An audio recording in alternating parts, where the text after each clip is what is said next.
Hey everyone, how's it going? Hope you're all doing well. And we got homie Rudy in the house. How's it going, buddy? What up, dude? Thank you so much for having me today, man. I really appreciate it. Always like chatting with you on these situations. It's awesome. That's pretty awesome, man. Yeah, I'm really excited today because I really want to understand how Chonk actually really works, and yeah, to see how actually the launch went so far.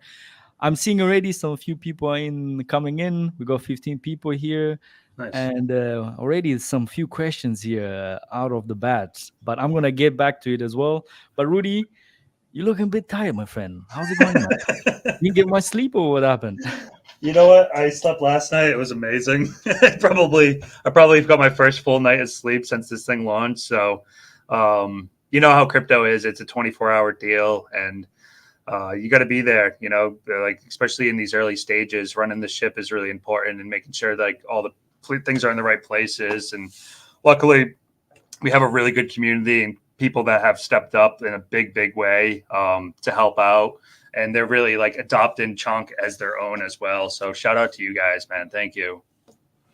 Oh, that's pretty amazing. So, guys, I'm seeing here some Kane examine. He's saying Rudy with that thick beard. Thanks, yo. I've been working on it. It doesn't get much longer than this. That's pretty awesome. So, one thing for sure is not another usual meme coin. Maurice is saying here. Yeah, so some more people are coming in, so this is great. As you guys know me, I've started I'm gonna share my screen, and then you're gonna see what I prepared here. So just before you get started, guys, Chonk on base, here are all the links. If you're interested, join the Telegram. I have the Twitter and the website here as a QR code, so go ahead if you're interested. But let's get started. As usual, I have a general agenda. Rudy, the first thing I want is to go through the understanding of the Chonk NFT token hybrid, because I'm seeing a lot of people still haven't understood how the whole system works. I think it's like once we go through this, people are gonna understand it very clearly, and then we're gonna see how that works. And then on the second part, we're gonna see how to buy the Chonk NFT and the Chonk token itself. And then on the third part is you have another project which, well, I have some questions, but I'm not Yeah. sure. Have you abandoned it or not? Fuck no. So when launch of Legend X, sir, we're gonna go Absolutely. through that. Hell yeah. Yeah, awesome. So let's get it going here first. So as you see here, what I prepared is first you, the user, with your MetaMask here. And then we have three things here: the Chonk NFT, the Chonk Tank, and the Chonk token. Rudy, let's start with the Chonk NFT.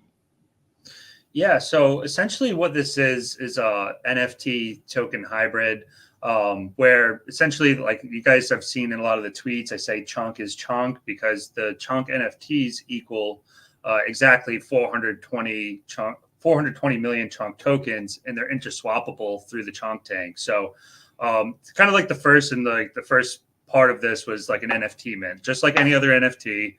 And what's really cool about this protocol is that any NFT project could use it if they wanted to like kind of like adopt like this whole idea of adding liquidity to your NFTs or giving your NFTs an option for liquidity.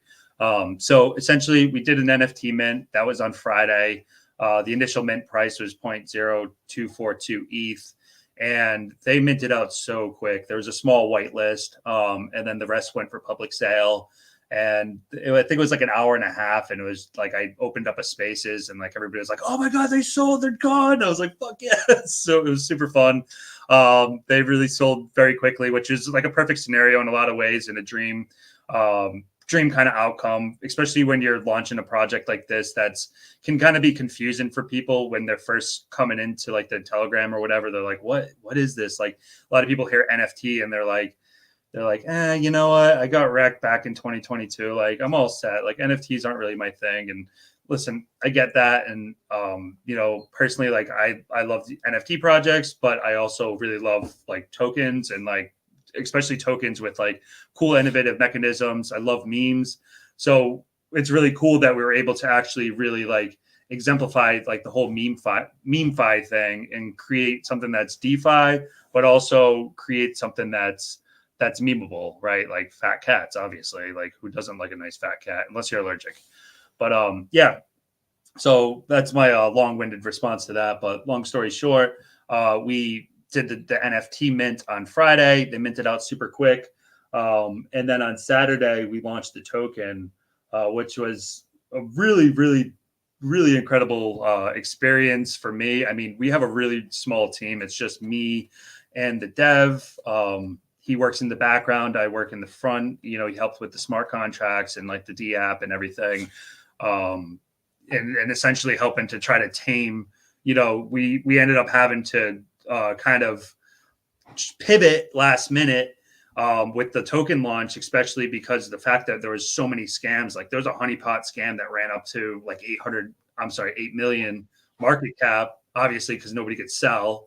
But it sucks to see that happen. And like people were definitely like aping into that. And then there was like I think there was like 20 fake Chonk tokens that had launched. So we had to be like really like deliberate and like make sure that we were launching things and people weren't able to find the contract address early. So we kind of had to pivot like last minute. Nobody, like obviously that's like on the back end of things. Like it didn't affect the front end of things because what we told people is we were going to give them a 4-hour window to do like kind of like a stealth launch. Which didn't end up being that stealth. It was ended up being really, really hyped.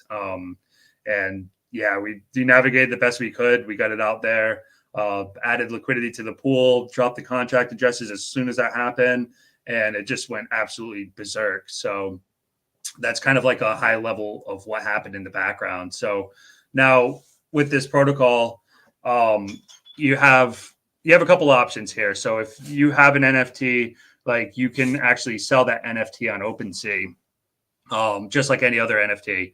And what I had warned people from the beginning is like, listen, don't list your NFTs too low because if the token price starts to move and it exceeds the price of the NFT, well, then somebody could like go and snatch up that NFT and either they could sell it they could swap it into the Chonk token for the higher price, or they could actually just essentially get a really cheap stake in the Chonk token that way if they just wanted to have the NFT and hold on to it. So with this mechanism, because people are locking the NFT into the Chonk tank and receiving Chonk tokens, it actually creates a hyper deflationary NFT supply. And I'm looking at it right now. There's actually only 402 NFTs still in circulation. So out of the 1,000, 150 of those were swapped into the Chonk token to be used for initial liquidity, which is approximately 63 billion Chonk. And then the other 850 went up for public mint. So approximately, let's say a little bit more than 50% of the minted NFTs are already out of circulation. Granted, people could come and buy those back, essentially paying back the Chonk tank because it's swappable 2 ways to get back their NFT in the future if they wanted. So the original NFT holder who locked that in there could go and get their NFT back. So you can almost think about the Chonk tank like a kiddie daycare. But yeah, like I said, it adds a cool dynamic because it's really made the Chonks very, very, very rare, like the Chonk NFTs. That's what I'm referring to. And as you interact with that Chonk tank protocol, it actually burns 3% of the token. So I think so far I have a stats page up. If you go to chonk.finance/stats, you can see. Yep. Oh, thanks for pulling that up, man. You can actually see to the right-hand side here that we've already burnt 1.4% of the supply, which was a really organic way. So what we saw when the token launched is like, yeah, people obviously took some profits. They locked up their Chonk NFT into the Chonk tank, grabbed the Chonk token, sold them on Uniswap. Maybe people were selling their NFTs on OpenSea, like we did, good volume that first day. It was like 17 ETH. It was pretty wild. The first couple of days, I should say. And yeah, so there's a lot of ways to game this. There's a lot of game theory baked in. And like you and I were talking about, Mike, at the beginning, it's actually a really simple concept. Just a way to, again, give the NFT like a liquid value, whereas a lot of NFTs are illiquid. Essentially, if the project. If nobody wants to buy your NFT, then nobody's going to buy your NFT. At least this way, it gives it a value, which is really cool, a really cool feature in my opinion. So yeah, if you guys haven't seen this yet, definitely go check out the stats page.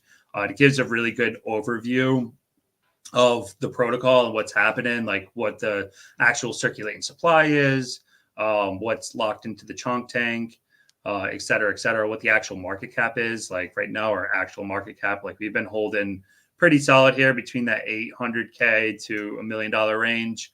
We're building a solid floor at this level, which is impressive. And your actual market cap is actually like 500K based on circulating supply, because you have to remember that a lot of the Chonk tokens are still locked into the Chonk tank until somebody swaps their NFT to retrieve those. So you can kind of look at the NFT holders as like your base core set of holders, like people that really believe in this project and want to take it to new heights. And I can kind of get into some future ideas and kind of things that I'm like toying with, working on, because this is obviously like a really cool and intuitive piece to bring into MemeFi, but I'm not somebody just to stop at first base. Like I want to get the home run. So I'm definitely going to be working on building other stuff around this and making it even cooler over time. Gotcha. All right. Yeah, I think you gave us a quite a big overview there. I think you covered quite a Sorry. lot already. But anyway, that's all good. But let's just go at the Chonk NFT here. So there was initially the 1,000 NFTs, which went for that mint price here. That Yep. was was it like $80 you said, or something like Yeah, that? I think ETH that day, Mhm. like it's funny that you have like, I think ETH price that day was I think it was like $3,500 for ETH. Mhm. So I think it translated to like, it was like $85 roughly. All right. Something like that. I had a lot of moving parts at that point. So I kind of blanked out. That's all right. We That's all right. wanted, and just to give you like a background, a little bit like a high level, like what the thought process was here, is because we started off, I mean, I launched this project like into the world, like, I don't know, maybe a couple weeks ago. And just a week and a couple days ago, we had 30 followers on our Twitter account. And I was going into different shill groups, etc., like trying to like, hey, this is a new like meme concept. It's incorporating NFT, blah, blah, blah. Like really like straightforward and like very, because as you can tell, I'm very like concise, like as far as what I'm putting out there and what I'm presenting. So like, a nice, like, here's some documents, read the white paper, blah, blah, blah. And I was getting kicked out of shill groups left and right. So I didn't want to like put something out there and like try to charge like a lot of money for it. Like I didn't want to do like one of those big raises. We see all like these big pre-sale raises raising millions and millions of dollars. Like that's fucking bullshit. Like guys, I keep saying this, but stop giving your money to they're essentially scammers at the end of the day. Mhm. They want your money. They want to, that's all they want. They want your money.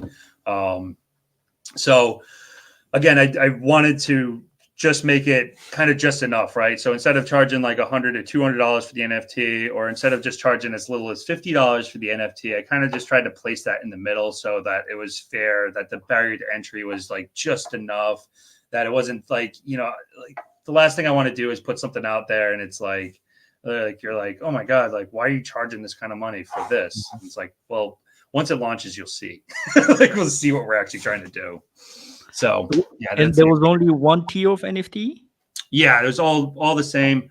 The NFTs themselves are actually super cool. They're all have their own names. They're all weighed. So like I've told people before, I used to work in a seafood store, and I was pretty good at like eyeballing weights and stuff. So I'd go through and I was like, I don't know, that one looks like a 20 something pounder, or like, yeah. So his name is Dinky. How much does he weigh? That's 33 pounds. Well, you're thinking in kilograms. all right. So 33 pounds. All right. So yeah, we wanted to accompany our worldwide friends with how we weighed them. What favorite Oh, we got. foods? Oh, you have the kilo as well here. Yeah. Well, you All know right. what? We don't discriminate, bro. Just because you're on the other side of the pond doesn't mean nothing. Oh, all right. Let me see. So you have the age. Favorite activity is napping on warm laundry. Favorite food is beef. Name is Dinky. So all right, and then they got all right. That's awesome. Yeah, so they do have their own rarities, which is cool. And I'll kind of get into like I don't know. I like NFT collections, so I think having rarities was important. There's like to not have that would be kind of like asinine. Like why do an NFT if they didn't if you couldn't like kind of compare them, you know? Gotcha, gotcha. Just probably another question here regarding OpenSea. When you set a price to sell, I'm not big into NFT. That's why I'm asking you some of these questions. If you set a price, so let's say the current price of 1.28 ETH, is there like a time when this expires, or how does that work? Yeah, so you can set a price to it. It's essentially you're just creating a listing. Like if you were going to create like a Facebook Marketplace listing, Gotcha. so people can bid on that price. So if you go down a little bit, like they can essentially give you an offer for that Oh, NFT, and which those offers do have expirations. So yeah, so typically, a lot of these are just like, obviously those look like kind of bots or whatever, because they're trying their best here to get a really good deal. Yeah. yeah, they're probably bots. A lot of them, essentially, what they try to do is like offer like an offer an amount less than floor price, and then they'll try to obviously scoop it up, which you can sell it to them or whatever, and then they'll list it at floor. But yeah, those are obviously that's bullshit. All right. Let's just get back here to some of the stuff here. So this is well, OpenSea is just the NFT marketplace here for people who can sell. So let's say you, the user, you have minted your NFT. Either you've minted it or you bought one from OpenSea. Now you're seeing the price, the Chonk token price is going pretty high, and you want to get your NFT liquid. You need to go through this Chonk tank. Can you explain what the Chonk tank is? Yeah, so the chunk take is essentially a two-way staking contract or like an escrow mechanism, which allows you to swap your NFT for the Chonk token and vice versa.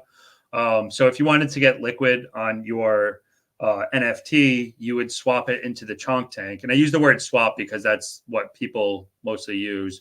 You'd swap it into the Chonk tank and it would spit you out the Chonk token. And on that transaction, actually 3% of the Chonk token is burned.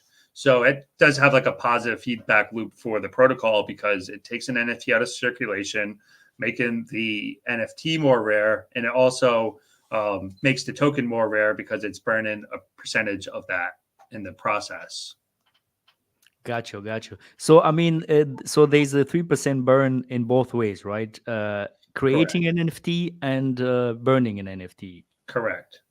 So the thing is, I was looking at the docs and I saw the one NFT equals to 420,690,000 chunk tokens, Correct. but you get 3% less, so it is 3% of that. It's like 12 million something, something, something. Okay, I think let me see. So 3% less. I think I should be. Uh, yeah, I mean we are live, guys, but You're we going to do should. the math on the fly? I shouldn't do the math here, but I'm trying my best. See if you can. 0.069, I think. So after you actually, if you have one NFT, you're going to get 408 million, something like that. Yeah, something like 3% less. that. Hold on. Anyway, we don't want to do math in live stream. I heard Yeah. that's not a good thing to Yeah, do. that's not that fun, right? It's like, yeah, 408. Yeah, you're right. Except Yeah. an extra 300 tokens. But anyway, you're good. That's All close right. enough. Oh, it's 300 here, right? Yeah. Okay. Yep. Yeah. Perfect. All right. All right. So, I mean, all right. So, you as the user, if you have the NFT, once you send it to the Chonk tank, you're going to get the tokens to your, and you can just, yeah, you can hold them. Or you have the tokens. So, you send it to the Chonk tank and then you can get the NFT. So, it works both ways pretty much. Yep. All right, so that's great, man. So hopefully that's clear now for the people out there what the Chonk Tank is. Simply just like an escrow, which holds your NFT and gives you back gives you back the Chonk token. So something interesting here is that, so if there's 1,000 NFTs on the Chonk there's 1,000 Chonk NFTs on the first swap on the Chonk NFT, the you can never make 1,000 NFTs more again, because that 3% is basically burned now, right? Yeah. So one thing to keep in mind is that 150 of those NFTs were swapped into the token to create the initial liquidity pool for the token. So you could burn up to 15% of the supply without affecting that mechanism, if that makes sense. Because Oh, of no. essentially the first 15% of the NFTs were already pre-burnt because nobody's going to come back and claim those. Okay. But those were used to create the Uniswap liquidity pool then. Correct. Exactly. Okay. But anyhow, like the remaining, basically, once that first swap happens, they can never be more than that anyway, like because the 3% has been burned, right? Yeah. Yeah. Exactly. Yep. Okay. Is that now the deflationary part of the NFTs? Well, the deflationary part of the NFTs are people locking them into the chunk tank and then basically leaving your cat at cat daycare and then never coming back for your cat. Okay. That's the best way I can explain it. Like that's like the explain it to me like I'm five version. Um, Yeah. I like that. I like that. so that's why we call it the tank, right? And like if you look at our contract, the cats that are in the tank are called tankers. You can have Uh, fun with smart contracts too. That's pretty awesome. So okay, so now so once you have the chunk the chunk, sorry, the chunk tokens, is you can just sell it now, or just hold them on your wallet, and or just sell them on the Uniswap Yep. uh, on the Uniswap, is that correct? Yeah, and it's really important to note here because essentially, like what this is like the NFT holders are you're like your base set of holders, and there's a metric for that. Like right, so right now, there's the people that are holding the NFT are like you're kind of like your diamond handed holders, which is a really cool feature. And the chunk tokens, because chunk equals chunk and chunk is chunk, and like I've been tweeting like that, it doesn't matter whether you hold the chunk tokens or the chunk NFT, they all have the same value. Where the cool part comes in is in the arbitrage, and it comes in and this over-the-counter trading mechanism for people that do hold NFTs, that they can actually sell the NFT via OpenSea without actually having to hurt the chart, which is a really cool added feature to this. So again, like for people that are just coming into the project, like you don't need to have an NFT to participate in Chonk. Like Chonk is essentially a meme coin with a really cool intuitive mechanism that actually like has an NFT tied to it, but like you don't need to own an NFT. Like the NFT is kind of like an extra thing. And if someday like the token price exceeds the NFT and you're able to scoop one on OpenSea and you really wanted one, like that's awesome. Like welcome. We're so happy to have you. But in the meantime, like the NFTs will become more rare. They've already become super rare, and yeah, that's pretty much what I can say on that for sure. All right, yeah. I mean, one use case here I'm thinking about regarding the over-the-counter deal is, imagine now there's a big whale which buys up the Chonk token. Let's say I don't know, he buys up pretty much like a lot of the supply, let's say, right? And now at some point in the future, he wants to sell it. And if he goes through the Uniswap pool, he's really going to murder the price. One way of doing it now, he can swap those tokens to the NFT and then offer it to sell on the OpenSea, right? Actually, no, because the only person that can come, and I understand where you're coming from with this, the only person that can get the NFT back is the original holder that locked it up. So he would have had to have held an NFT, and he can go and get back that NFT and sell it on OpenSea. But because he was just buying on Uniswap the token, he really has no affiliation with the NFT itself being transferred, being between the Chonk tank, if that makes sense. Oh, all right. I see. So there is no coming back. Let's say once you, well, the only the original owner can actually go back. Exactly. So like if you, yeah, that's exactly it. And that's how Oh, it's written in the contract, and that's how the protocol is designed to operate, because that's the hyperdeflationary part. It's not like you can just like go and get an NFT back by paying, or go and get an NFT by paying X amount to the chunk tank. It's actually only the original owner can go and get that back. oh, I see. All right, that's great. And the thing is, that owner, if he sold every token, then he can't basically now. Like, I mean, he had to buy back the Yeah. supply to create the NFT back again. Yeah, so, that somebody could be like, say, if they were still holding, if they swapped their NFT into the Chonk token and they were still holding the Chonk token, Mhm. um, and they wanted to get their NFT back. Like at the end of the day, this is a very like, I don't know what the word for it is, but a very simple system where essentially what the NFT is represents a stake in the Chonk token. So there's no lockup periods, there's no anything like that. Again, it just represents like, hey, you own an NFT, like you're in the Chonk token, like you love this project, like you're a diamond handed holder, and like that's basically what the NFT is. It's a representation of the stake in the Chonk token, and I've been saying that since day one. All right, I see. Okay, so this was like a misunderstanding. I mean, that's why we're doing this kind of stream as well, Yeah, because I definitely. also understand now more things. All right, so this is important. What I was thinking was correct. Obviously, I guess I did not read the white paper clearly. Uh, is I thought anybody can even just buy up the supply, like the token supply, and then just create the NFT. But only the user can do that. Only the original user can do that. Correct. All right. So now the next question would be, how is this project similar to Bozo Finance? Yeah, so Bozo, yeah, if you guys are familiar, like I kind of have a story about this that I've been telling.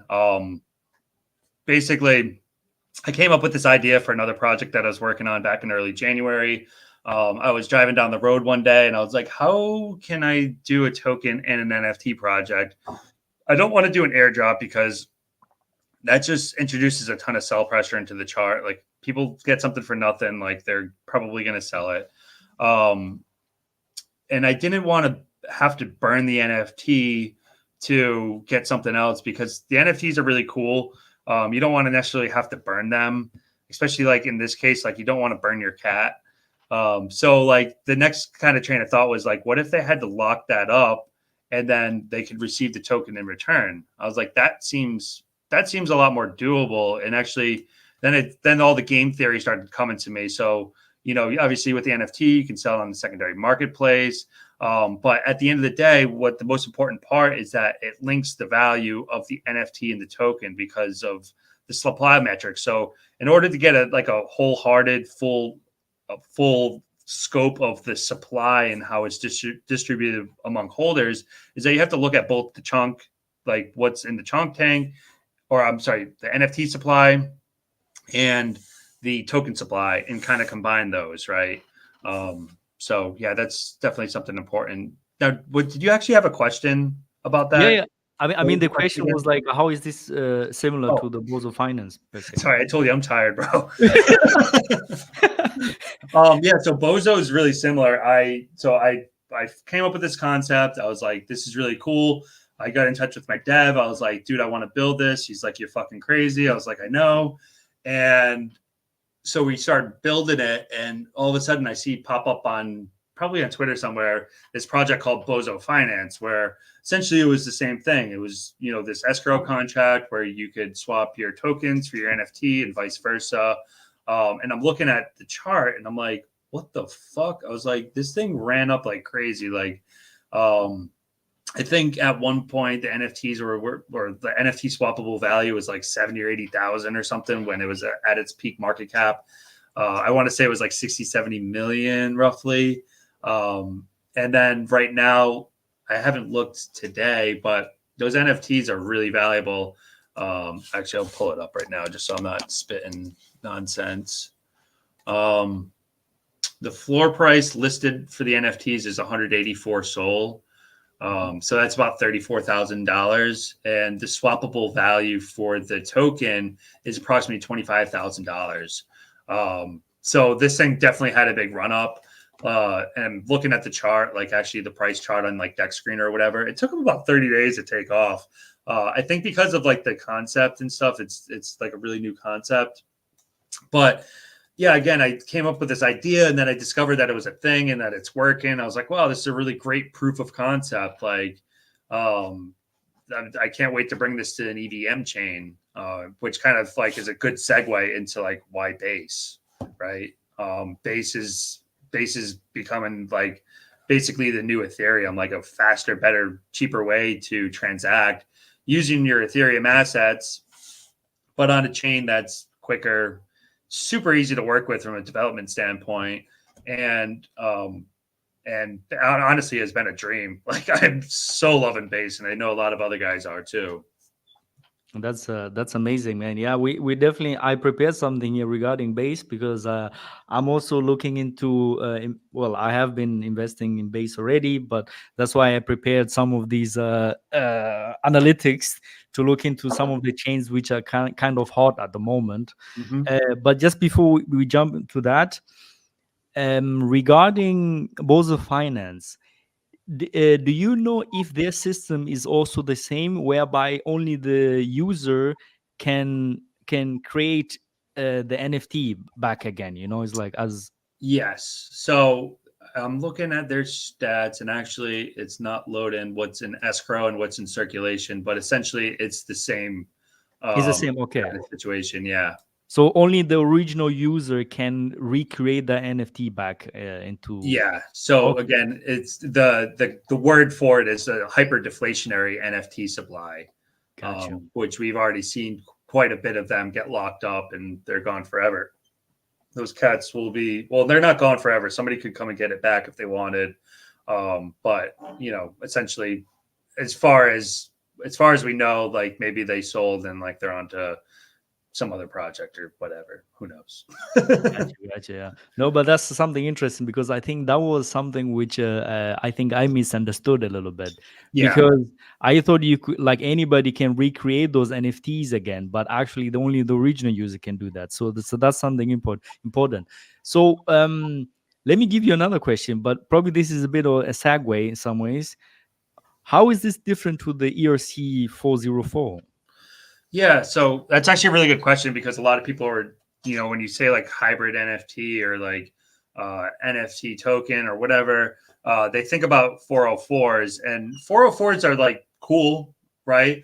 But essentially what that is, it's just attaching like a token in a picture. And, if you're able to get a full token, like it'll mint you an NFT, and vice versa. So essentially this the 404s, they just trade on Uniswap. I mean, you can trade them on a secondary market too. Like if you get minted out an NFT, I think it's a cool concept for sure. But it was certainly like a very overhyped concept as well. This one is a little bit different because it has like that staking dynamic. So again, it's a feature of the protocol, I think, to see how many of the diamond-handed holders are holding their NFTs, right? In my opinion, anyway. So yeah, man. So that's pretty much what I would say on top of that. I think the ERC 404s are really cool. Some projects have really taken off with them.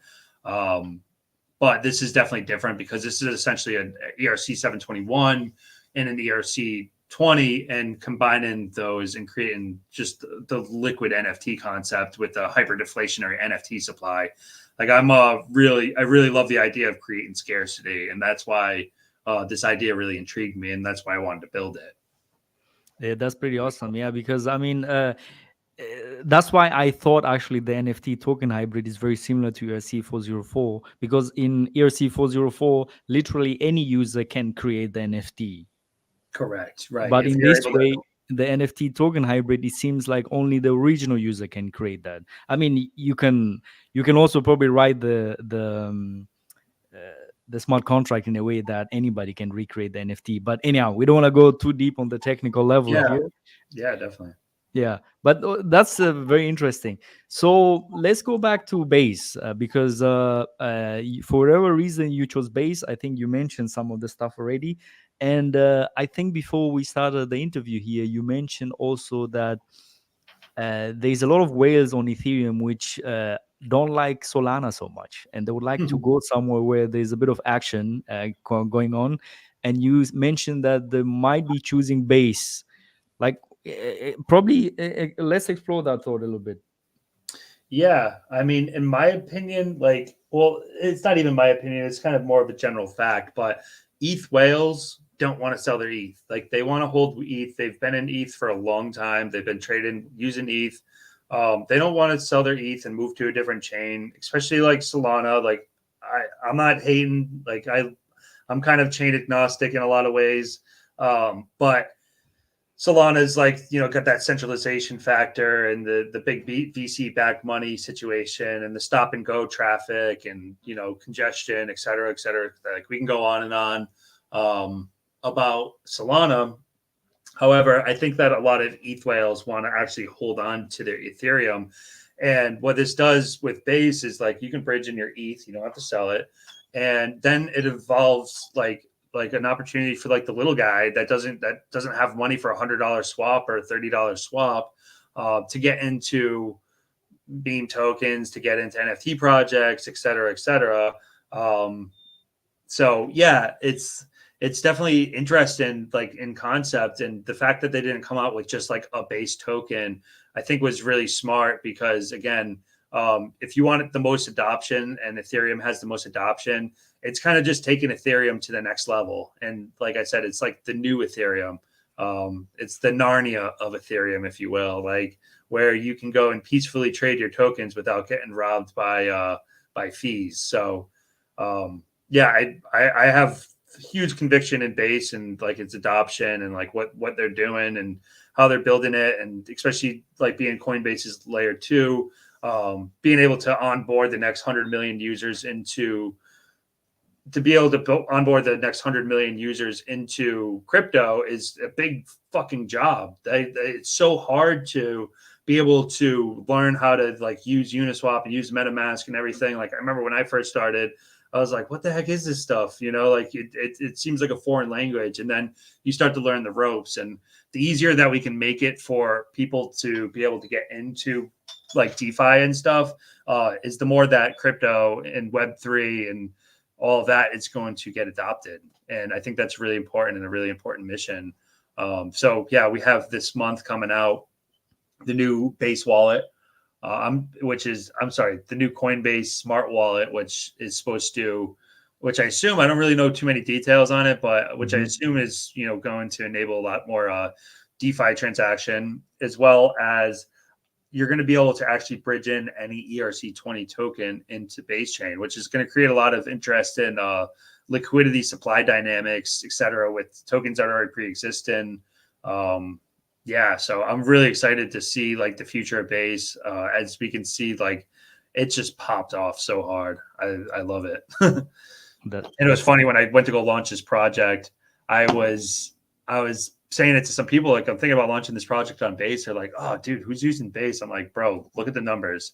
They're like, "What?" And then all of a sudden, next week, it's just absolutely out of control. So, yeah, it feels good to be working on this chain. I'm really happy with it.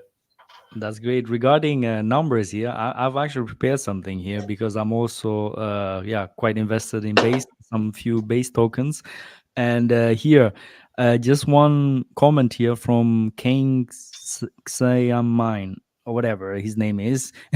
Chonk and base is the future. Right. All right. So here, I prepared something today. As you guys probably know me from Dune Analytics. So I have here something new, and it's the Uniswap Dex volume for different chains, different L2s, and different chains as well. So here you can see the monthly Uniswap protocol volume. So essentially, the volume is proxy for growth. And I don't want to go too deeply into this, but anyway, this is the month. The x-axis is the month, and then the y-axis is the volume in billions. So I mean, let's just look. You can see the blue is base, And since, let's say, November, or no, actually since yeah, here around September, it started growing. And then literally last month, the biggest growth we had on base was literally last month. So Crazy, dude. yeah, I mean, you can That's that see God also candle. sorry, say again. That's that God candle. Yeah, yeah. This is, yeah, this is pretty crazy. So I mean, there was a lot of volume last month. It's absolutely crazy. But I mean, you can also see like Arbitrum is, but Arbitrum has been quite big already. So the outlier here, it seems really to be base. And I also plotted here the protocol, the last, I think this was the last 30 days or so. I've just plotted the volume here on base, and you can see it is just trending up. And last month has been the highest. So that's I thought that was something definitely interesting, because you can look at the volume and you can see exactly, yeah, where the money is pretty much going. So Yeah, it's a big thing. I think the decision of launching on base was probably a good one. I have to say. Yeah, I mean, you said that daily. That's a daily chart right there. Oh my god, At the bottom here, this is the Uniswap protocol volume on base by day, basically. So these are the last few days, and I epic. mean, yeah. So here is we have this is yeah, March, yeah, the 30th of March. So yesterday, pretty much. That's amazing. Yeah. So these are just the last few days. I mean, as you can see, the last few days has just been picking up like crazy. Wow. Yeah. Yeah. That's Yeah. So I mean, these eye-opening. yeah, I mean, this is something which I just created so that we can at least have a look to see like, okay, how is base compared to all the others. And yeah, if you guys are interested, just go and check it out. I have plotted something else here as well. I wanted to exclude the USDC DAI and USDT, the stable coins. I wanted to see, okay, where does the most altcoin volume is actually, excluding the stable coins. And also, yeah, you can have a look at that as well, something interesting. But the most important one was literally this year, the Uniswap protocol volume on base, which is growing, and that's just proxy for growth. Anyhow, man, that's something which I was thought was just interesting. Yeah, bro. Yeah, Yeah, that's awesome. Do you actually? Is this live right now? it is live. Yeah, you can Oh, go cool. to dune.com/Mike Dean Dex. I'll have to throw this in my bookmarks to keep Yeah, an eye on.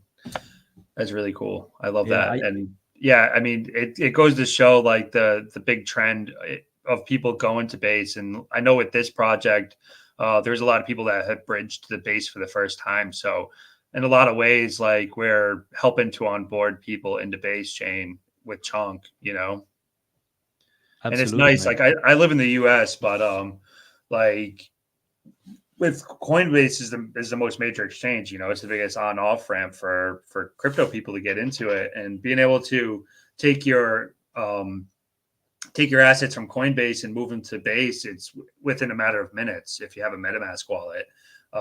So it's become really really easy to actually be able to onboard people into Base Chain, and I think honestly, Base Chain is going to be like the chain of the, let's just say, the normies. It's gonna be the Gotcha. chain of the normies moving forward because of the ease to get there, and you know just the projects that are built in, and it's very familiar and easy to teach people. I'm not saying that Solana's not just as easy, like especially like Phantom's made it like easy with their swap platform inside the wallet, etc. But in a lot of ways, like ETH is in my opinion, going to be the chain of the normies, which will Man, be fun.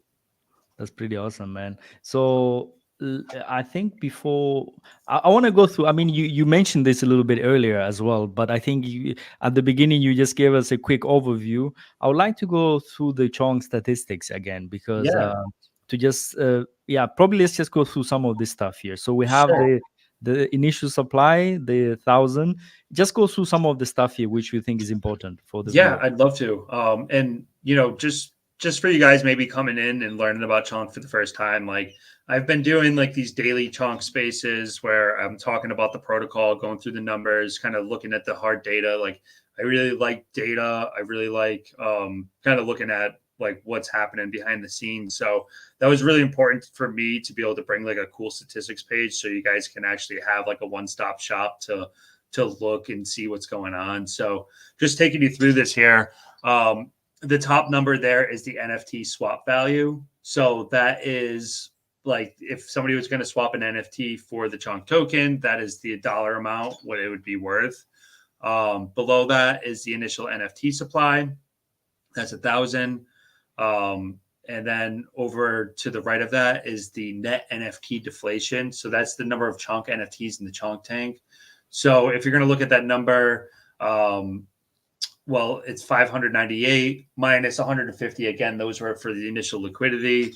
So approximately 450 NFTs have been locked up and potentially out of circulation forever, along with the initial 150. So that leaves our next number, the Chonk NFTs in circulation. That is your diamond-handed holders. Those are the people that have an NFT and they're holding on to it for dear life. And then we can kind of keep moving through this. But hold on a second. Oh. Regarding here, the 402 people, I think there was a message earlier on, and Okay. I think he said here, yes, but you can become an original holder, Mike, buying it from OpenSea when the NFT cost in ETH is lower than the cost of tokens presented by the NFT. That is absolutely correct. So Yep. actually, these diamond-handed people, well, they could also sell on OpenSea. So somebody else can become a diamond-handed, actually, right? From these 400. Yes, exactly. And that's why, like, like these protocols take like some time to like work out. People, like, obviously people wanted like minted the NFT, they sold whatever. And like, we're kind of working our way through like those first initial days of people being like buying and selling, etc. But exactly what he said there is like, you can become the original holder if you bought the NFT from OpenSea. So say if the token price exceeds the price on OpenSea, well, that means that you could swipe that NFT and hold on to it. And essentially, again, you actually have something that represents a stake in the Chonk token at that point.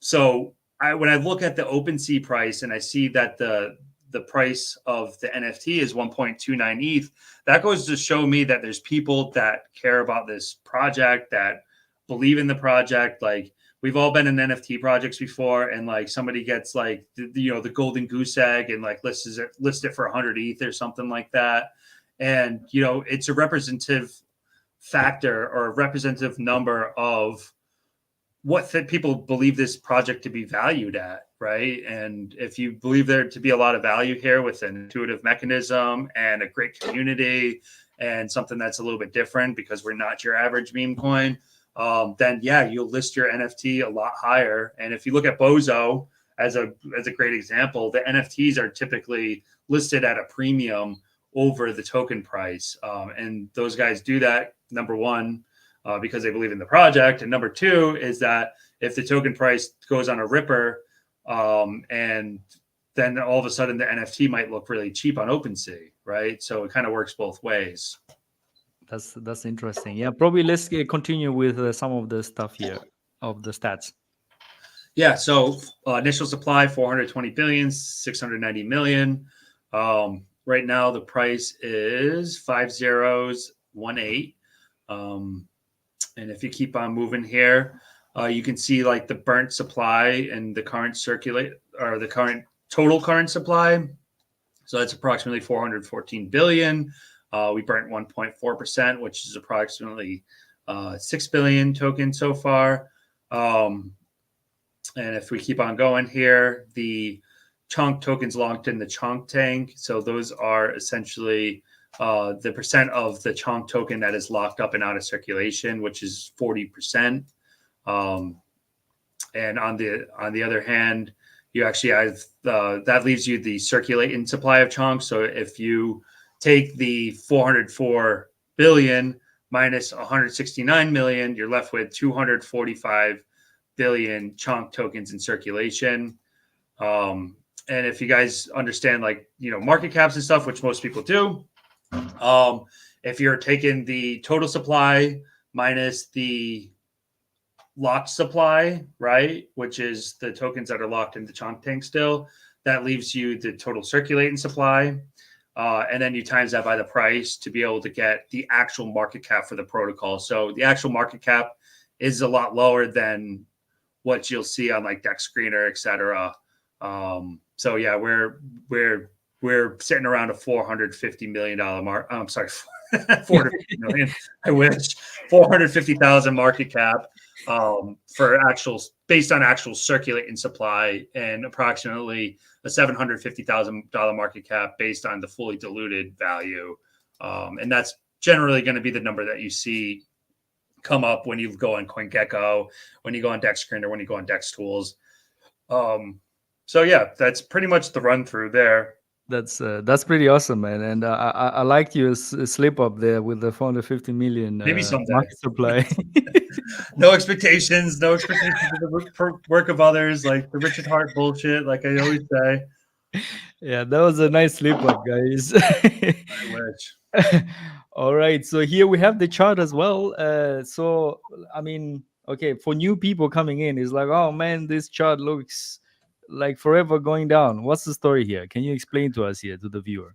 Yeah, 100%. So what happened here is that when we had a super hyped launch, right? Like unbelievably hyped. I did not expect it to be that hyped. Again, we had 30 followers about a week and a couple days ago. We're now at 13,000 followers and over 1,200 holders, just about 1,300 holders. So it was a super hyped launch. We were really careful about how we went about launching the token, because there were so many fakes out there.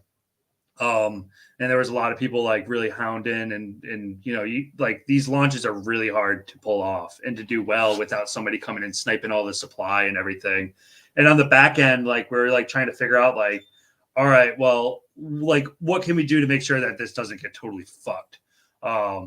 You know, make sure that somebody doesn't come in there with a sniper bot and they snipe up the certain, like, you know, the bulk of the supply, et cetera, et cetera. So, you know, we had a lot of challenges. We had our Telegram getting botted at the same time. You know, everything that a hype launch would have. And it was totally like, again, we didn't expect that, but I think we did a really great job handling that. What I will say is that there was a lot of buy pressure on that first bump. Like I added liquidity. I had a small max wallet set for about 5 minutes to make sure that, you know, those first tokens got out and didn't get into just one wallet, but rather like, you know, basically got into as many wallets as I could have. And it was about 5 minutes, and then I lifted that. And then I jumped into the Telegram chat and I see the buy bots going, and it was at a $2.5 million market cap before I could even blink my eye. And I was like, holy shit, that's crazy. I did not expect that again. And from there, essentially, like it kept on pumping. And we're like, wow, this is insane. And obviously, like people that bought low or were able to get in at a lower price, because I'm sure that there were sniper bots that were able to get in at a lower price. And obviously, like people that minted NFTs, they sold. But what we saw coming behind that, where one person sold, there was 10, 20 new buyers coming and swooping up that supply. So it actually created something really unique where if you look at our supply metrics on Basescan, we don't really have a lot of huge holders. Like you have to look at the NFT supply. You have to look at the token supply. Our top holder right now, he does have like 2 points, or I think he added to his bag yesterday. That guy has been market buying like a crazy person. I'm not sure who it is, but he clearly loves Chonk. And then below that, there's a few 1% wallets. And then after that, it's basically a bunch of less than 1% wallets. So we actually have a really like clean distribution of supply. And I kind of attribute that to the fact that people were able to mint the NFTs. There was a max number of mintable NFTs. Yeah, if you want to pull that up there. Yeah, there was a max number of mintable NFTs. So essentially, like what I really love a good distribution, and I was really happy to see this actually kind of come to life here. So if you go there and go to holders. So yeah, just to explain this as well, the top holder right there is obviously the Chonk tank. That's essentially staked Chonk tokens. The second holder is the Uniswap pool. obviously, because you need Chonk to be able to trade in and out of. And then you have that big 3.2% holder. He's been market buying like crazy. He's just an absolute savage. So he's a big whale in the system, yeah. Yeah, he's our biggest whale. He is our Mhm. biggest whale. And initially, like when this first launched, there was nobody that really held much more than 1%. But he's been added to his bags on these dips, which is actually good to see. I think that's indicative of somebody that believes in the project. And then you have a few 1% wallets, and then after that, it just drops right off. So, um, which is like in my opinion, like I've looked at a lot of meme coin supply metrics, and like usually have like that that unit. They usually have like the. I'm sorry, You, getting you're really gone there for a tired. second. You have the liquidity pool token that you hope is the first wallet, right? Um, but sometimes, like you have holders that hold more than the liquidity pool, which is it does happen. Then you have like your 5 to 8% holders, and then you have like a bunch of tokens that were airdropped to themselves and shit like that. Like a lot of tokens are just heavily manipulated. Founders airdrop, or I don't even want to call them founders because they didn't find really shit, but they airdrop themselves a ton of the supply, and you got to be really savvy when you're looking at this stuff. Gotcha. So let me ask you this: the initial liquidity, is the liquidity like the NFT locked, or is the liquidity locked? Oh, 100%. Yeah. So I originally tried, it was funny because there was so much going on at the same time. It's locked in a UNCX pool, which is for the OG guys, they'll know Unicrypt. Um, it's locked there forever. Initially, I wanted to make it 420 years, 69 days for the culture, but I was trying to press the button to lock it, and it was like not letting me. So I just pressed the forever button. So sorry, it's going to take 420 years. It's going to take. It's going. I thought it was going to be like 420 years, and then I can come back from my grave. And no, I was kidding. But yeah, the liquidity pool is 100% locked. Um, and yeah, it's a Unicrypt V3 locker. Gotcha. If anybody wants to get into the specifics there. And if you go to our Telegram, I think you can type in the word lock or liquidity, and Mhm. you can find the link for that if you want it, if you want to get into it. Nice. All right. Yeah, I'll definitely have a look at that because I find those kind of things interesting. So Yeah, definitely man. good. Me And too. and here Maurice is asking, what are your future plans, Rudy? Do you have some kind of roadmap? Yeah, so actually, it's great that you asked that. So a couple things. Like one thing that's the most important part here is that we're building a community. Um, like you go into a lot of meme coins and you see like they have like this, like if your roadmap, for instance, is like 1,000 holders, coin market cap, coin gecko, 2,000. Like, dude, that shit's all to be expected. Like we are working through that. We already applied the coin gecko. We already applied the coin market cap. We've updated all of our socials, etc. The plan with Chonk is really to be building the community and building it from a grassroots way. And then the second phase of Chonk will be kind of more of an initiative to build on top of Chonk and using Chonk to actually reduce the Chonk token circulating supply. Again, I'm really a big fan of creating scarcity. And the more rare things become is the more valuable they become. And as you guys can see, clearly I'm a builder in the space. Like I really enjoy building stuff. I have a dev that can pretty much do whatever I need him to do. And if he doesn't know how to do it, like he'll learn how to do it. So we have plans and thoughts, and we're really trying to formulate something to actually reduce the Chonk token circulating supply in a way that makes sense, but and also in a way that creates scarcity and helps to make the Chonk token more valuable. In a lot of NFT projects, in a lot of token projects, like it's just like the meme and it's just the token. But here we have the meme, we have the token, we have the NFT, we're building a community. We actually even have merch right now. So I have a hat coming in the mail soon, but it's like we have Chonk dad hats, we have Chonk snapbacks, we have water bottles, pet bowls, hoodies, and t-shirts. And actually the proceeds, so the 10% of those proceeds go to animal rescue. If you guys want, yeah, that's awesome. Thanks for pulling that up. So you can see that we do have some merch. This is in partnership with our friends at Hashwag.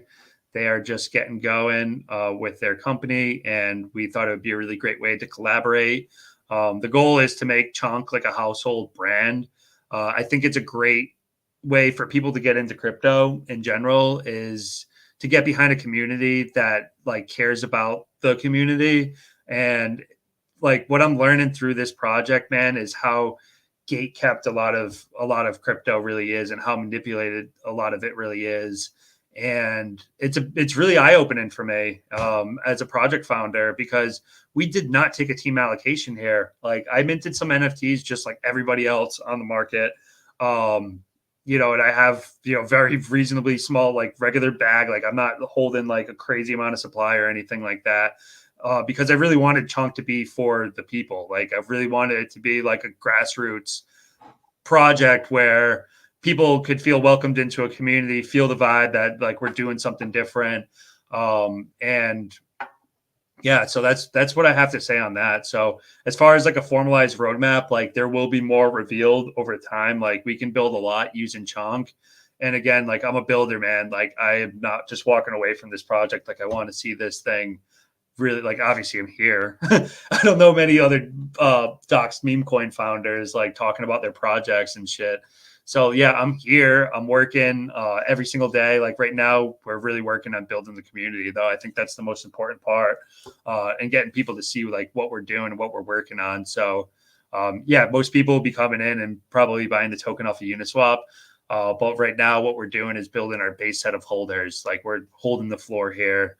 Right now, we're sitting just shy of 800K market cap, and holding the floor here. To me, we launched at less than 100K market cap, and I think that's very, very bullish. So yeah, that's what we're working on, man. I hope that answers your question. Yeah, I think that's a pretty good answer for Maurice. Right. So I mean, probably some of the people are watching now is like, hey, how do I buy a Chonk NFT? And you see, I need to make some corrections here. And or the Chonk token. So probably you need to get your funds to Base chain, right? If Base is the Ethereum layer 2, and you pay the gas there in Ethereum, let's say. And there's like three ways you can go about it. You can use the official Base bridge. Just type in Base bridge on Google. Double check that link, by the Yeah, way, because double risky check it with territory. Twitter. Double check it with Twitter and everything, because like you don't wanna go to the wrong Base bridge. I mean, there's like fake ads and everything. Just assume everything, every Like link a is scam. like a scam, and Yeah. just double check it. And then you can. Oh, by the way, I have put the link in the description, so that's that. And I mean, or the other way is like you going through a centralized exchange. I don't know, Binance, Coinbase, etc. And then the other option, which I use because I have funds like in, I don't know, BNB or some other chain, Polygon, and I want to get to yeah, like to Base. I use this service. It's a no sign up crypto exchange. It's called EasyBit. It works pretty well for me, and I think the fees are fairly low. The link is in the description as well. So if you want to buy the Chonk NFT from the Diamond Hands, actually, then if you buy it from OpenSea, it's actually you're buying it off from a non-Diamond Hand. Well, I will say they valued the NFTs at a premium. So if the NFT swappable value right now is like $750, and the OpenSea price was 1.3, we like $5,000, like they're valuing their NFTs at a premium of what, 5 or 6x the market price. Gotcha. So to me, that's super bullish. The fact that the floor is holding, that people aren't listing their NFTs at a lower price. Like some people, were able to scoop up their NFTs. I think the cheap ones were like 0.1 ETH, like day one, roughly. And those got bought up super quick. Obviously, people were probably taking advantage of the arbitrage at that point, especially with all the high volume. So, yeah, really cool to see that. That's crazy. By the way, there is 212 people watching, so this is absolutely 212 people? yeah. It's Holy it's shit. Yeah, it's pretty amazing actually. Yeah, so that's what's up, man. I Dude, just that's noticed. crazy. I just noticed. Yeah. So Oh that's man, yeah, it's funny. I actually ran a Spaces the other day.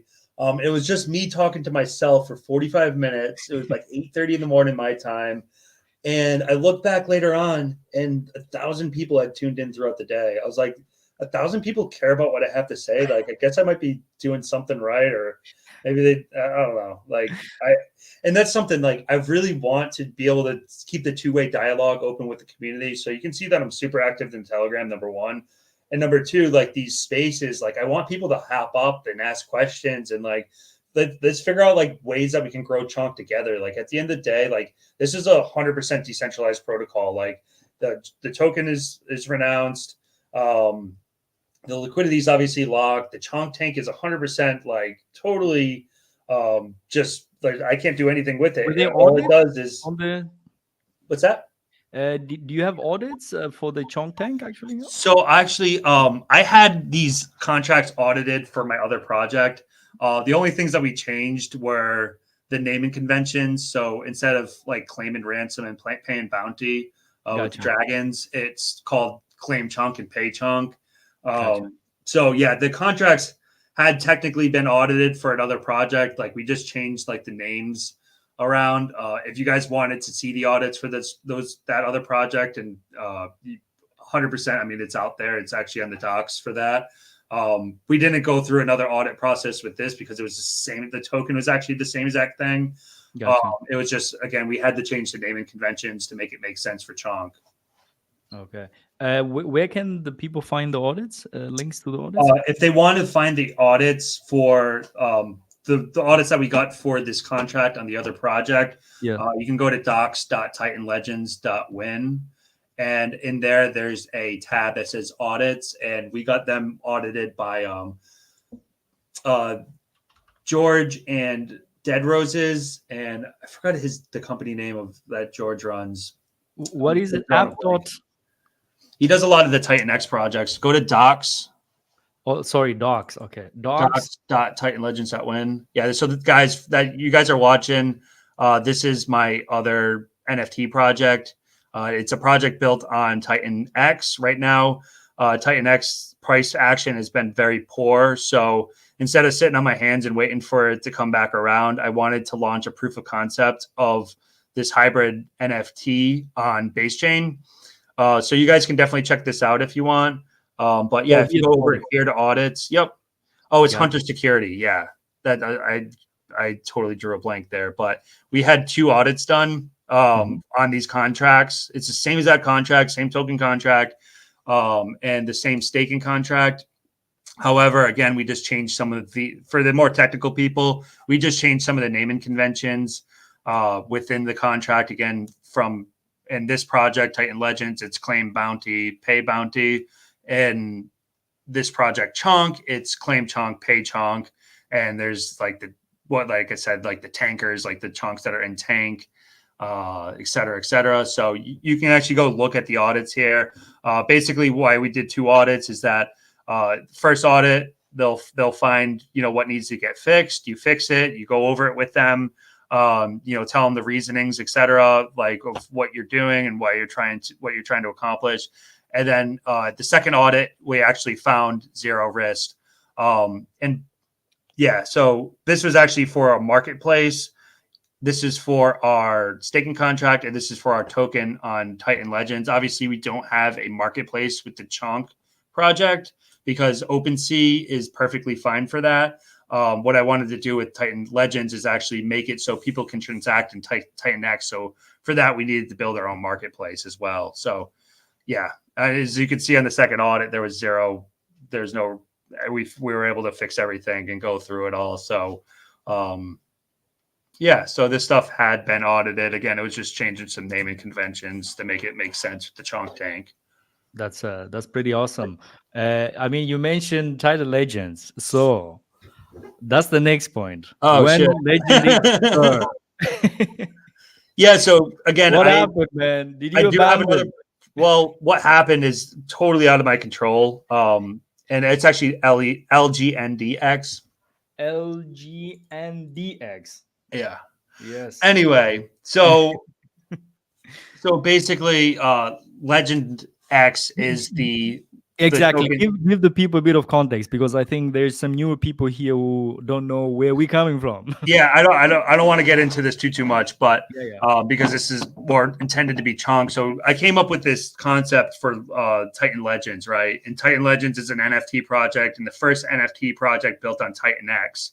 And I wanted to create a token, liquid token NFT concept using Titan X. So I built out a marketplace, built out the token itself, built out the staking contracts, etc. Like have a ton of lore behind it because the dragons themselves are actually really cool.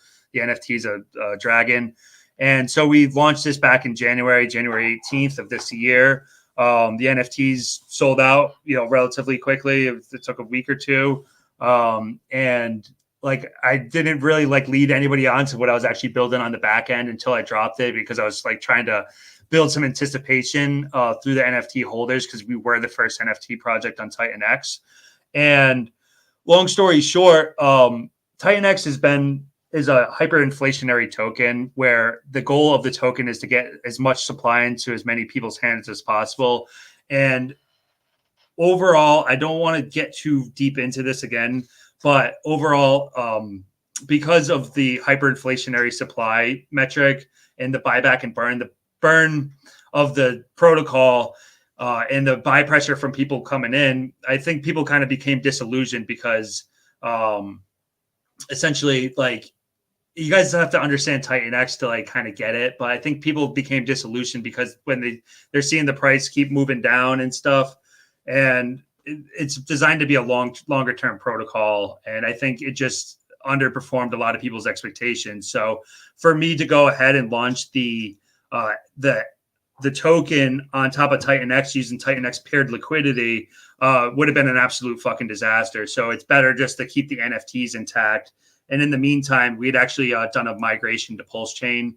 And the reason to do that was because the gas fees on Ethereum were killing everybody. And Titan X and Pulse Chain have a very big crossover community. So we really wanted to be able to like actually bring some of the Pulse Chain people into Titan X. And there's other projects built on Titan X using Pulse Chain as their main layer one that they're operating off of. So we were tying in and working on tying in with those guys as well for those pools over there. So as far as the future of Titan Legends goes, like I've been in talks with quite a few of the community members, etc. They really love the idea of Chonk. And what the plan is to launch later on in the year, especially when Titan X makes a big turnaround. It's able to burn a lot of like the inflated supply, and is actually there's a lot more projects building on Titan X. So again, I don't want to get too far into it because this is a whole other conversation. And as you can see, I'm pretty fucking long winded. Yeah. Yeah. So essentially, like Titan Legends is still kicking. Like we're still working on stuff. Actually, you're able to use your Titan Legends and go become a part of the Citizens class in another project called Pulse Wars.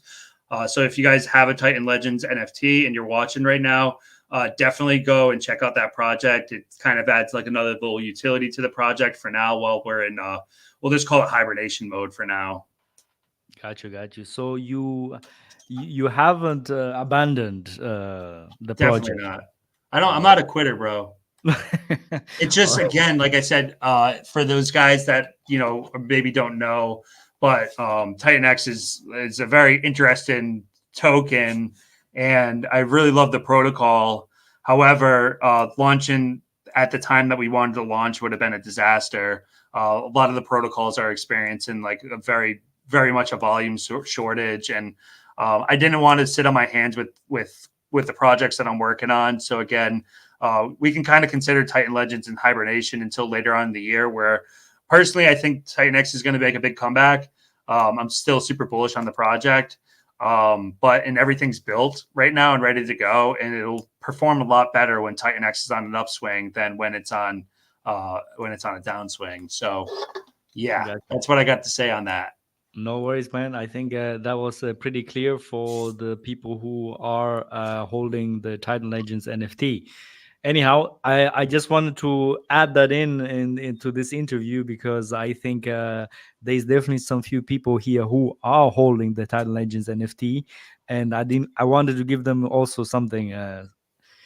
So, buddy, we're coming towards the end here. So if you guys enjoyed the interview, don't forget to like and subscribe and follow me on Twitter. And by the way, follow Rudy as well. And if you like the chunk on base and you want to ask some questions, I think Rudy, you're running and on X like every day. Did you say that you're gonna be running like an X pace every day for the next? I'm gonna try, dude, as much as possible. I know like this Thursday I have somewhere to be, but I'll try to hop on for at least a little bit to talk to people. And like I'm really, really open to answering questions. And a lot of times I feel like I answer questions before they're asked. So I don't know if that's a good thing or a bad thing. And with that being said, like actually, do you guys have any questions? Like I can see that there's Oh some yeah. stuff going on. Yeah, I think I was I was looking at some of the stuff here, but I think most of the questions I actually asked them already. Okay. But I mean, we can just go through this as well. Maurice was saying because I saw that Bozo did, and I'm really bullish for such projects. Okay, yeah, I mean I think that's the question which we had earlier on. So yeah, Cool. I think we are all good with all the questions. Maurice is saying you answered all of them, so that's pretty. Yeah. I like I said, I have a tendency to be like very long winded, and I feel like a lot of times I answer questions before they like get asked. So, like I said, I'm not sure if that's a good thing or a bad thing, but what I do want to say is like I am going to try to run spaces as much as possible. We've actually had a very very good outreach with that.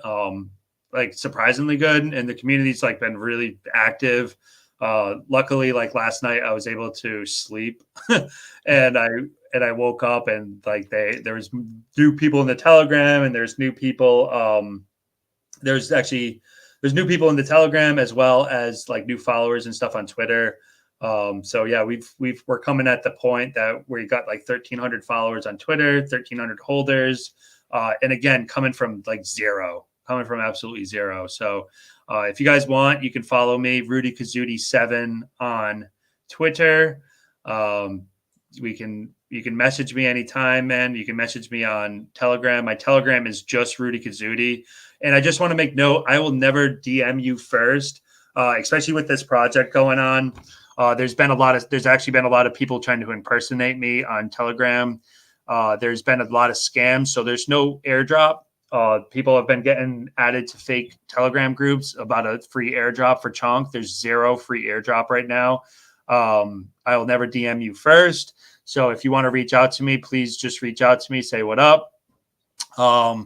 And don't buy any, make sure you're double checking your contract addresses and stuff. There was a fake OpenSea account that was wash trading the Chonk NFTs essentially. So like they copied our entire project and were wash trading to make it look like they were the real Chonk NFT project, which they were indeed not. So be really, really careful. Double check your links. So if you're going to interact with the Chonk Tank or go to our website, make sure you're going to chonk.finance.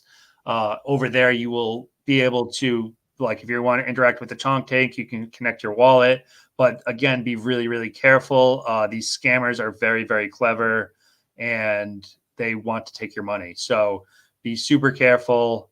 There's no free airdrop. The community is bringing me up to date on all of this. And as Mike is showing right there, there's all of the official contract addresses. So if you ever need to pull the contract address for anything, you can access it right here. The NFT token address, the Chonk token address, as well as the Chonk Tank contract address. Those are the only things. Again, this is a 100% decentralized protocol.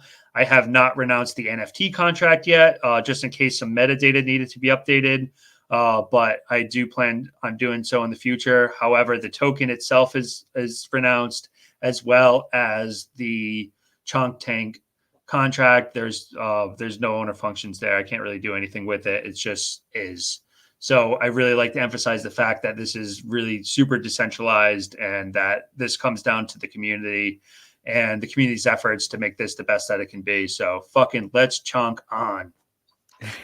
Oh, I want to Video. mention Go ahead. too, since we got a lot of listeners, Yeah. we have we have dude, somebody came up with this hilarious idea for community interaction is we have a giveaway going on right now for I think the total prize pool is 420 million Chonk tokens. And for the giveaway, you need to make a video of yourself. You don't have to dox yourself, but what you want to do is make a video of yourself going like say like you're like on the side of the road and you're like honk for Chonk, honk for Chonk. So like we want to see you guys get out there and get fun with it. But you know, even for the in the grocery market, wherever, like you could take like a forward facing video. We're gonna be running that giveaway for the next 5 days, I believe. Yeah, 5 days. And yeah, I think it would be a really fun way to like engage the community and give something back to you guys. So we're really excited about that. And definitely if you're want to have some fun and go outside and touch some grass sometime, like maybe just take a walk by some cars and get them to honk for you. Pretty awesome, man. I just retweeted that, and yeah, so that's good. So you guys go ahead and honk for chunk, I guess. So there's Michael is asking. I don't exactly understand his question here. What's the I think deal I with do. Microsoft and clearing cache for Chonk Tank? So you can reach out to me directly, Michael, if you're having a problem. Just come into the Telegram, find me, or you can DM me on my personal or on the Twitter page. Basically, what you need to do is refresh the page and clear the cache. If you're having a problem, like if it's spitting you back an error message for some reason, we had upgraded the website the day after we launched. So basically, it was like an alchemy issue, pulling some data. I forgot exactly what it was. My dev's way smarter than me. But if you have any problems, man, just reach out directly, and I'm sure it'll work itself out. If you're having a problem interacting with the Chonk Tank for some reason, it is recommended that you clear your cache and just refresh the page, and it should work. Everybody's been able to get it working. So yeah, so I'll leave it at that. So definitely hit me up, man. All right, I think that's pretty clear for him. So Rudy, is that it? I mean, I think that was a big summary there at the end, or do you still have more in the tank? All right, so we got don't fall for scams. We have merch. So definitely, if you guys are into merch, the 10% of the proceeds go to the animal rescue. The NFTs are fun. Go check them out on OpenSea. They all have their own names. They're 100% individually named. We have an innovative concept. We're really building out the community. It's growing every day. We're building a super floor right here. So again, we really expect the base chain thing to stick around. So we're really excited leading into the halving and seeing, oh, it works. Perfect. Nice. Yeah. I figured that. So yeah, we're leading into the halving here. I'm super bullish in crypto in general. Like obviously we had like a little bit of a pullback this week, but man, Bitcoin's still sitting around 2021, 2022 all-time highs. That's super bullish to me. I am super excited. And that's it. That's all I got to say. Thank That's you so pretty much awesome. for having me, man. I've really loved these talks. And if you ever want to do something in the future, just let me know. No worries. Yeah, so I mean, I'm seeing here there's 246 people, man. I think we went to 280. So, yeah, that's pretty amazing, man. Yeah, I see like people, the Chong community is strong. Yeah, that's epic. That's just on YouTube, or is that between YouTube and Twitter? Let me just see. I think, well, there's more people on Twitter, it seems. Actually, so there's I mean you can see here on, I guess on Twitter is way more than on YouTube, by the way. So anyhow, it is what it is. It doesn't matter where the people are, as long as you guys listen. So that's pretty awesome. Yeah, that's amazing. Thank you. I just want to say thank you to the community. Thank you guys for reaching out. I got a lot of really positive outreach after the launch. Things did go pretty well, all things considered. as smoothly as it possibly could have. And it's been just an amazing experience being able to connect with you guys. I've made a lot of great friends already. And my intention with this project is to be something that's like pure in the crypto space, like not molested by VCs and people, you know what I mean? Like it's just that to me is just what crypto is not about. Like crypto should be for the people, and I want Chonk to be for the people that support the project and support what I'm doing and support the community first and foremost. So I'm really grateful to you guys. So I just want to say thank you. All right, man. That's pretty awesome. There's one more last question here, but then we're just gonna cut it off because we are I know talking my the mouth, hour my and a mouth is half. tired. You need to get some sleep as well, Rudy. Is that correct?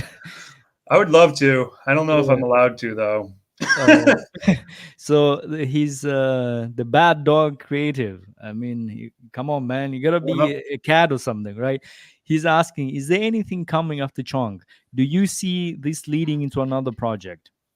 Yeah, Yeah, I mean, I think you mentioned this earlier. Maurice is just saying, yeah, Rudy said there will be another project reducing Chong supply. Oh, I'm not. Oh, go ahead. Probably you wanna say yeah. something I about that? mean, like my initiative would be to reduce the circulating supply of the Chonk token in order to essentially like allow to me like that's super bullish. I think creating scarcity is really bullish. And I am already working on some ideas to be able to do that. And in a lot of ways, the infrastructure is already built out. It's really like on our end, it's not like super hard to implement, but it's more of a timing thing. Obviously, like right on the onset, like we're only a few days into this. I know that one day in crypto feels like 10 years, but the plan is to continue to build with Chonk, using Chonk, reducing the circulating supply of Chonk, and really building the community around it as well. Awesome, awesome. Anyway, guys, thank you for all listening in. Don't forget to subscribe, like, and follow me on Twitter as well at Mike Dean Live. So thank you for watching, and I'll see you next time. Rudy, thanks for being here, man. Thank you again, Mike, Ben. I really appreciate you, bro. No worries, man. See you next time then. See ya.